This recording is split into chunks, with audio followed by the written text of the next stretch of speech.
Everybody. I wanted to do this live stream earlier, but unfortunately, um, I just ran out of time. So I guess I can post the link when I'm done, but if anybody wants to come up, I guess I can post it now, but I'm not going to bring anybody up until I get done. Just 1 second.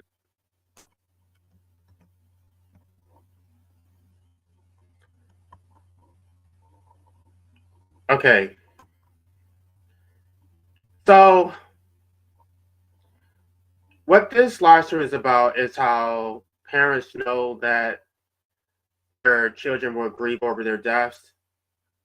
They procreate knowing that they're likely to die first, and that the children will grieve over them, and they don't care. Now, let's start with this original imposition, not to be repetitive, but we know that you did not ask to be born.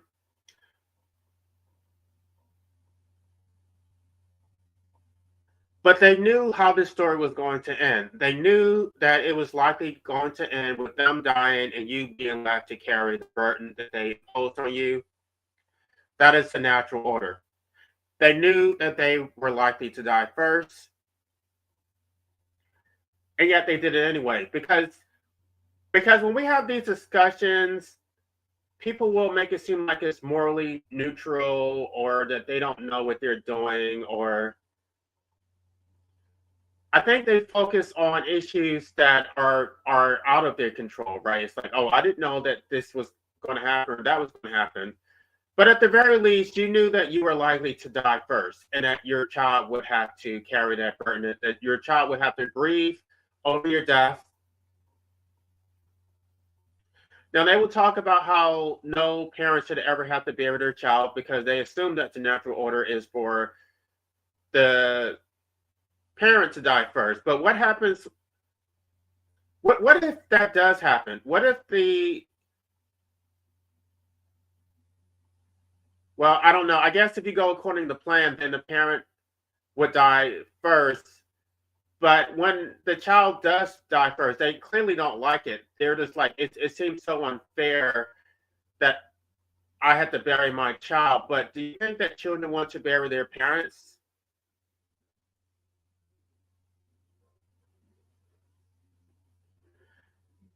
Now, there is nothing like losing a parent. There is no pain that you will experience like that. Um, I lost my father, about 2 years ago. I just had a co-worker lose his father.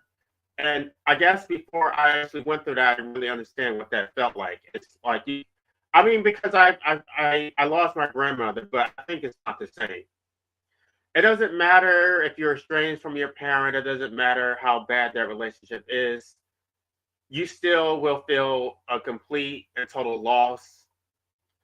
At least you feel completely vulnerable. You're basically on your own. That your father particularly was supposed to be your protector, and now, especially if it's your father and you're the oldest son, you feel this overwhelming sense to fill his shoes, to be the man of the family, to step into his role.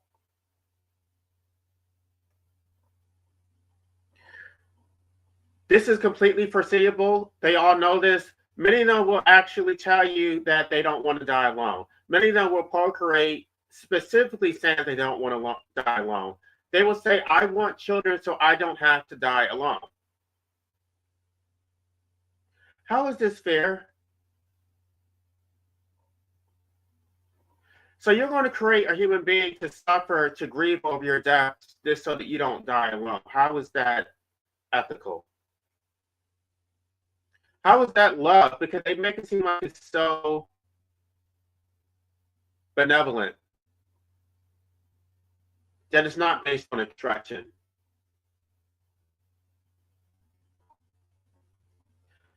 Now, I would say the ethical position would be to actually die alone, right? I don't give a shit. I mean, it's hopefully my death will be quick, but would I want somebody else to suffer? Would I want to put that burden on somebody else just so I don't have to die alone? No, I would actually feel guilty. I would feel like shit that somebody had to grieve over my death. I don't want anybody to grieve over my death. I just want to go quietly and peacefully. I don't want any witnesses. I would rather die completely alone. If possible, I know that. I don't really want to go into the gory details, but I know finding a body is probably not ideal for anybody. But unfortunately, it's inevitable. Somebody's going to have to deal with your body, no matter what. This is a condition that comes along with life.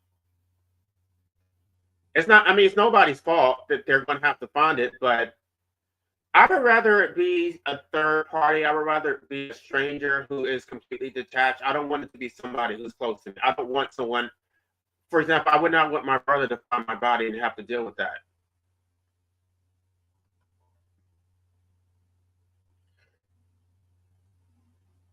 Not only that, they don't even know when they're going to die. They could procreate and then have a child that they don't even get to raise.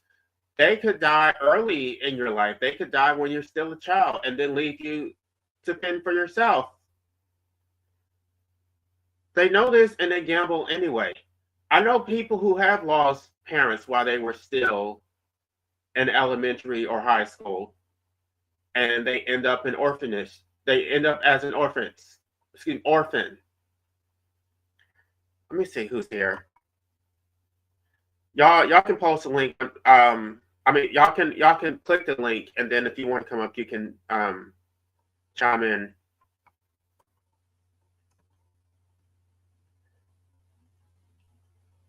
It's so extremely selfish.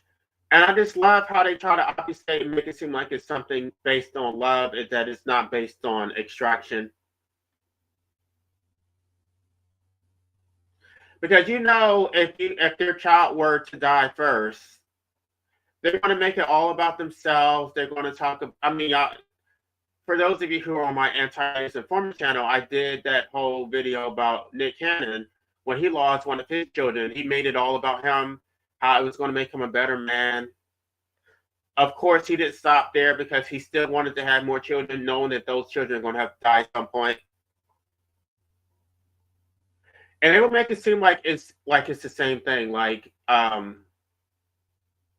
if you were to die first, that would be the same thing as them dying first. It's not the same thing because they chose to be parents. You did not choose to be a child. You did not choose to be their child.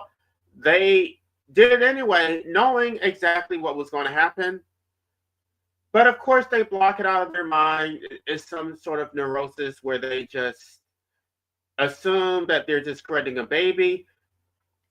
They assume that the baby is going to outlive them. As long as they don't have to witness the child's death, they just assume that it doesn't happen. No parent ever thinks about their child dying. They just want the child to live long enough so that they get to die first and they don't actually have to witness it.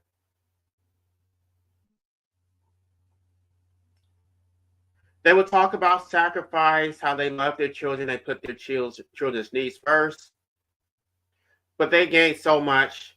They extracted so much from their child, their meaning, their purpose, their legacy, emotional fulfillment, their continuation, the assurance that they won't have to die alone. And this came completely at your expense. And what makes it so bad is that they don't even feel that they have a duty to leave you an inheritance, right? In the United States, there are no forced heirships. It's completely discretionary. They get to stick with this burden, and they don't have to compensate you for it. They don't have to remunerate you for the pain and suffering that you experience. How is this fair? How do you get to impose a life and then you think you don't owe any duty to that child whatsoever beyond raising them to the age of 18? So they think they have a legal responsibility because the law obligates them to raise the child until the age of 18. But beyond that, once you become emancipated, then they think they owe no moral responsibility whatsoever. Yet they think that you owe them a duty.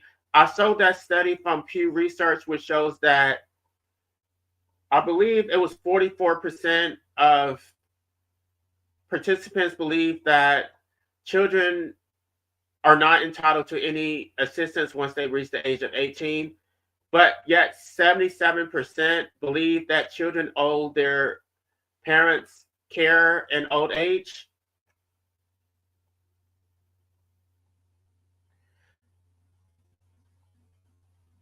Now, if you are estranged from your parent, which I've already addressed, they will say that it's your fault. I don't agree with that. I believe it's always the parent's fault. I believe that either it's nature or nurture. Both are the parent's fault. Either they raised you improperly or didn't raise you properly, or it was because of a biological uh, dysfunction. Either way, it's their fault entirely. The creator is always responsible for the creation. So under no circumstance is it the child's fault that they are estranged from their parents. Children have a natural desire to cleave to their parents for their own protection and survival. For a child to become estranged from the parents is because the parents were being abusive in some way. So let's say you did have a good relationship with your parents for most of your life. Um, for 3/4 of your life, and then that last quarter of your life, you decided, well, they're being so abusive, I just can't deal with it. Do you get credit for that? No. No, you submitted. You were their slave for 3/4 of your life, and then that last quarter of it, you just couldn't deal with it. They're going to completely disinherit you just because they could not control you for the entirety of your life. They could not, you didn't allow them to drive you to go crazy. You didn't allow them to drive you to an insane asylum, to stress you out to the point where you couldn't function anymore. And because of that, they think that they have a right to disinherit you. Now, if they do disinherit you, it doesn't only speak to the fact that they were upset with you at the time. It speaks to the nature of the relationship from the outset. That they saw that relationship as transactional. They never gave a fuck about you in the first place. That love was conditional, because if they felt that there was some type of duty, or that parent-child relationship actually meant something, they would give you that money regardless. But because they don't see it that way, they do see it as transactional. They're going to get theirs before you get yours. I want you to know that they thought this way this entire time, even when you were a child. When you were a child, you had to submit because they had authority over you. They had complete control. It was a vertical relationship, but they don't like the fact that it's a horizontal relationship. Now, if they are being abusive, you can choose to not tolerate their abuse, but don't feel any obligation towards you. They can completely disinherit you. Never mind the fact that they have done many things that were abusive to you, and maybe you forgave them. Maybe at the end you did try to reconcile with them. You forgave them for all their past abuses. No, they feel entitled to that. They don't feel that they should give you an inheritance because you forgave them for whatever abuse you have suffered at their hands. It's like, I'm the parent. I'm your guy. You're my slave, I'm your master. You're my slave. You should do what I tell you to do, no matter what. It doesn't matter how abusive I am. You have a duty to obey me. It's not conditional. And if you don't obey me at all times, then you're not entitled to any inheritance. I think children have a natural right to inherit their parents' property. I don't think there should be any way to disinherit your children. It should automatically go to your adult children, provided that the parents not married. As I stated in my book, if they're married, then at least 50% of the estate should go to their children. Automatically, there should be no right to disinherit. Now, I'm almost done. I think somebody has already clicked the link.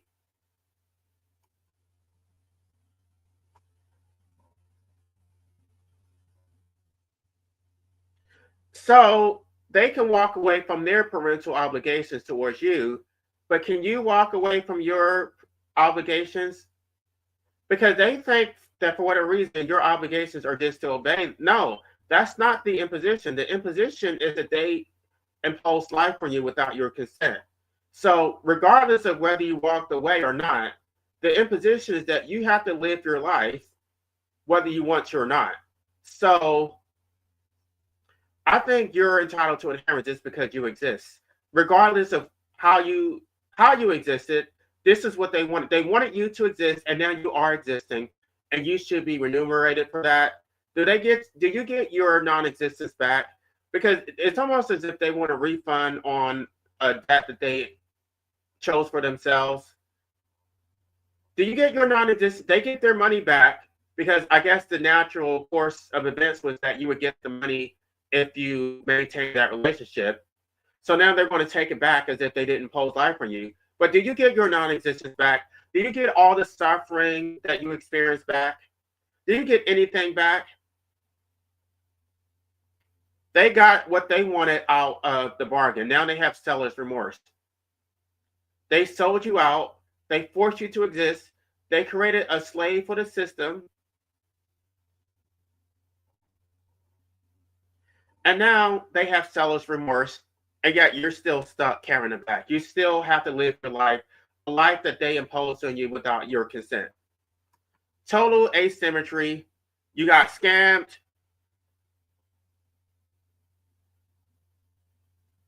And it exposes that relationship. Let me see who clicked the link. Okay, I have AV in here. Hi, Aben. All right. Yeah, I'm just listening. Yeah, I agree with a lot of what you're saying. I also want to say that most parents do not take the time to learn about the environmental or societal conditions by which they bring children into, and it's obviously one of enslavement and one of greater suffering nowadays. It's like blatantly clear that this system has become more constricted and one more causing more suffering in terms of enslavement to the state, which is more mechanized now and such. So yeah, that's it.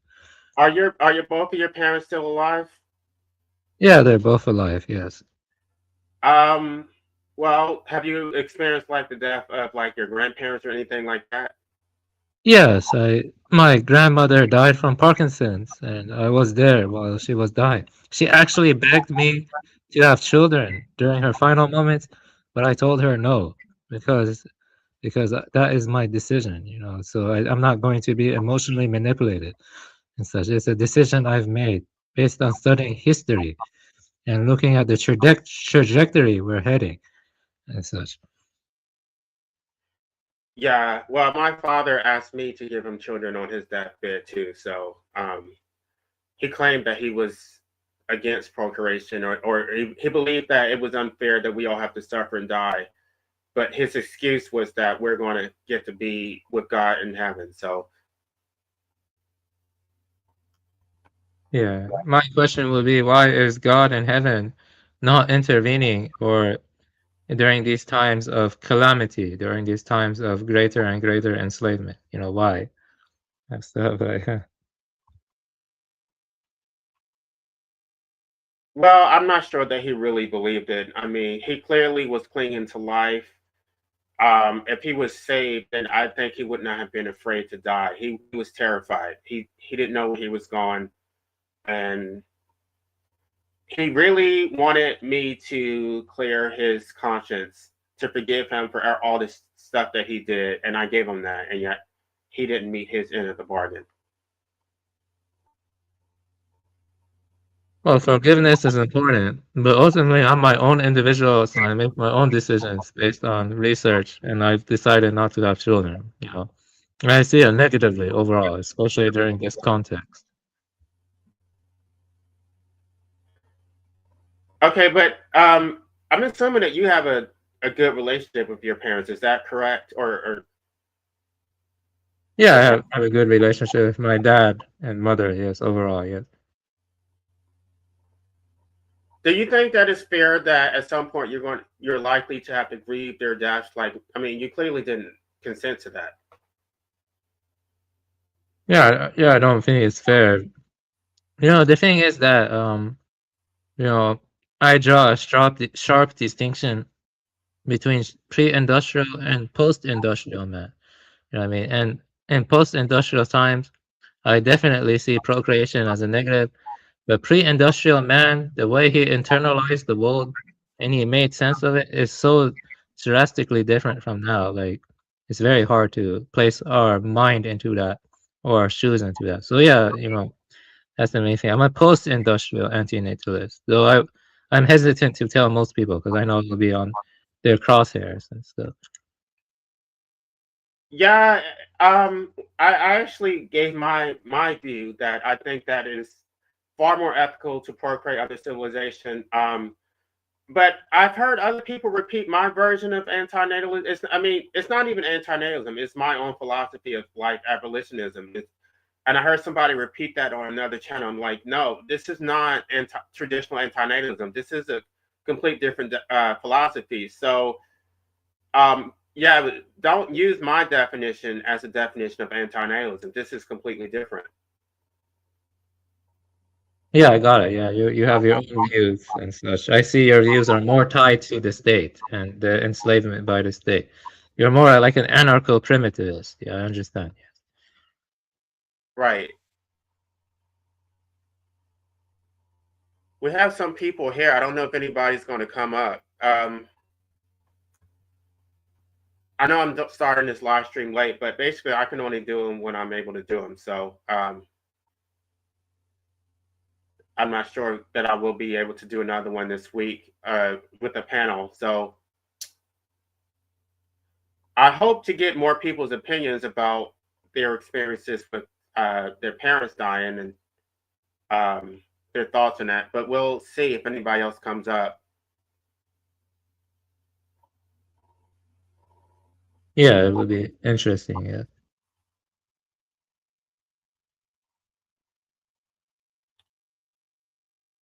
Yeah, but I don't know. I think I sort of assume, like I've said this before, I just assumed that I was going to die before my parents. I didn't think that I would actually have to go through it. I always assumed that I was going to die young, and then I was even when my father was diagnosed with cancer, I still didn't really register it because I just thought I was still going to die first. Like I never thought I was going to actually have to experience that. Well, I come from more a biocentric angle. I do care for my parents, but seeing all the devastation to the ecosystem and driving species to extinction, that's really what really, I like the voluntary human extinction movement. I like their philosophy, generally speaking. Well, I was supporting them before I even knew about antinatalism.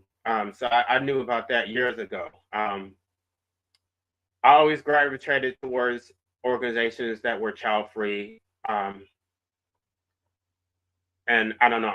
I guess we all use the term antinatalism now, but there were other ways of referring to it back in the day. Yeah, I got it.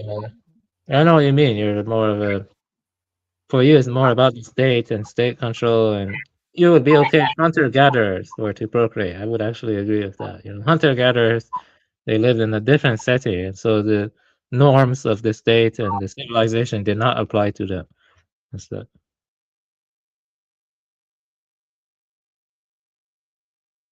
All right, everybody. Please click link if you're available to come up. Um, Otherwise, this live stream is going to be short, and I'm not sure that I would like to do another live stream on Saturday, but I don't know that I'll be able to. I wish I could have done it last Saturday because I had like 25 people in the audience, but it didn't. I didn't have a lot of time, so um,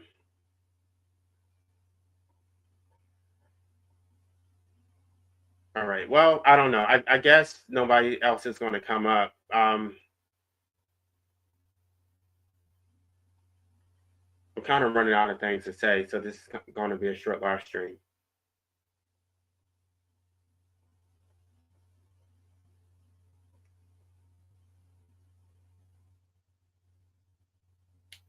So your grandmother wanted you to give her children. Did she say? I mean, was this while she was like, on her deathbed, or when did this conversation happen? It was while she was on her deathbed. I told her she should focus on some other like higher things like God or whatever, because I will not be emotionally manipulated into having children. I made that decision 10 or 15 years ago when I got married, or like 1 or 2 years after marriage or such. And so I stick to my decision. I'm resolute about it, basically. So yeah, that's it. Yeah, I think that they do have a fear of their own annihilation, and I think they they they want to make sure that their lineage carries on, and I think they are at peace with it, knowing that they have grandchildren. So um, I think that's so kind of sadistic. Like you're suffering right now, you're dying right now, and you want somebody else to go through that. Because I know that my father was in agonizing pain, and while he was experiencing that pain, he still was asking for grandchildren. Yeah, ultimately, I would say that people are always concerned about their own lineage. What about the countless lineages we're driving to extinction? What about the various primates? Over 40% of primates are threatened with extinction. Do you believe that? And that 30% of birds have disappeared from the USA. Like 3 billion birds have died in the past few decades in the USA. Why doesn't anyone ever like cry for their lineages? Why is it always about humans and stuff? It's always Well, human this, human that. I don't know. I mean, I think there's a debate about that. Some people in the anti-natalist community see that as a good thing. They want to bring these animals to extinction. Yeah, that's called euphemism. That's called euphemism, right? I know about euphemism, but I'm not an euphemism, though. Well, they think that if there's more humans and more civilization, that those animals will just cease to exist. And so they see. I mean, I that's not the way I looked at anti-nationalism. I thought if humans got out the way, then we would stop consuming animal products. I didn't see it as a good thing that um, we would be bringing them to extinction. I thought humans would go extinct so that we could allow the animals to live. Yeah, yeah. Also, I feel like the issue is mainly with technological growth. I mean, it's not, being a vegan doesn't make a difference. I mean, it does not make a difference. I agree with your criticisms of DNW about that stuff. You know, so, ultimately, I think that human population is a secondary consequence of technological growth. And ultimately, it's the state is serving the technique. And so data mining technologies and surveillance technologies, all of that is being used to enslave you better. And we might have Internet of Bodies in the future. You can look up Internet of Bodies, Rand Corporation, Internet of Bodies. You'll see the future the state has planned for us.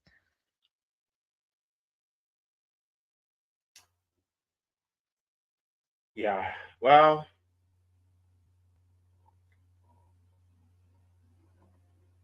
I don't know. I don't. I try not to talk about animals just because I know people get triggered. But I've already had a whole discussion about that, and so I don't. I guess I don't know because I don't want to keep talking about it because they'll just unsubscribe and they're not trying to look at any other perspective. They think that they're right, and many of them will explicitly say that they want to continue creating more humans so that humans can liberate animals. This is why many of them have become anti-natalists. So the animal problem is sort of getting in the way of human liberation because they will intentionally procreate just so that they can benefit animals. And I have a problem with that. If you're going to liberate anybody, I think you should liberate humans first. And I don't think Yeah, that you need more humans to liberate animals. You can liberate animals from the humans who already exist. yeah, I actually agree with that. Teddy makes similar points. Teddy, and all of it comes down to humans losing their autonomy from growing technological complexity, and the state ultimately is using those technologies to enslave us more and make us more consumerist and more dependent and reliant on them. People are less self-reliant than ever. You know what I mean? And due to being less self-reliant, they consume too much and they procreate too much. Their population is too much now, and so there's overcrowding and non-biodegradable waste and stuff like that.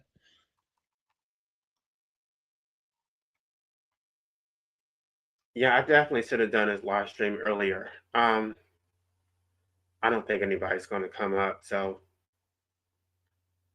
I think I'm going to go ahead and end this live stream. But I do appreciate you coming up here, and Thank you. I again, appreciate your contributions too. I appreciate your insight. yeah, thank you.